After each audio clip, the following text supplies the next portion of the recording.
ধর্মনগরে বন দপ্তরের সাফল্য, যৌথ অভিযানে উদ্ধার বিপুল পরিমাণে সেগুন কাঠ।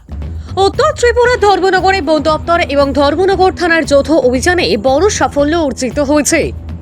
সম্প্রতি ধর্মনগরের পানিসাগর রোড সংলগ্ন কৃষ্ণপুর এলাকায় চালানো এই অভিযানে একটি সন্দেহভাজন ওয়াগনার গাড়ি, যার নম্বর AS01AD 7188 আটক করা হয়, যার ভিতর থেকে উদ্ধার হয় বিপুল পরিমাণ পাচারকৃত সেগুন কাঠ।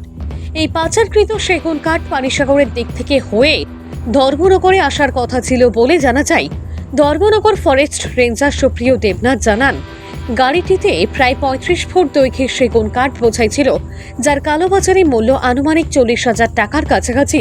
বন দপ্তর এবং পুলিশ যৌথভাবে অভিযান চালিয়ে গাড়িটি বাজেয়াপ্ত করে এবং কাঠগুলি জব্দ করা হয়েছে। তবে দুঃখজনকভাবে কাঠ পাচারের সঙ্গে জড়িত কোনো অভিযুক্তকে গ্রেপ্তার করা সম্ভব হয়নি, কারণ পুলিশ ও বন দপ্তরের উপস্থিতি টের পেয়ে পাচারকারীরা গাড়ি ফেলে পালিয়ে যায়। উল্লেখযোগ্য যে বিগত কয়েক সপ্তাহ ধরে বন দপ্তর এই পাচার চক্রের উপর নজরদারি চালিয়ে আসছিল এবং এই অভিযান সেই পরিকল্পনারই সফল বাস্তবায়ন। অভিযানের নেতৃত্ব দেন ধর্মনগর রেঞ্জ অফিসার সুপ্রিয়া দেবনাথ এবং ধর্মনগর থানার ইন্সপেক্টর হরেন্দ্র দেব বর্মা।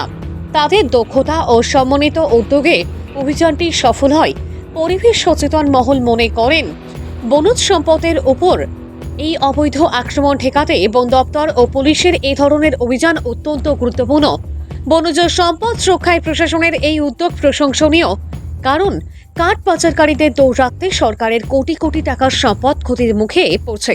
বন দপ্তর সূত্রে জানানো হয়েছে, ভবিষ্যতেও এই ধরনের অভিযান অব্যাহত থাকবে এবং অপরাধীদের চিহ্নিত করে কঠোর আইনানুগ ব্যবস্থা গ্রহণ করা হবে।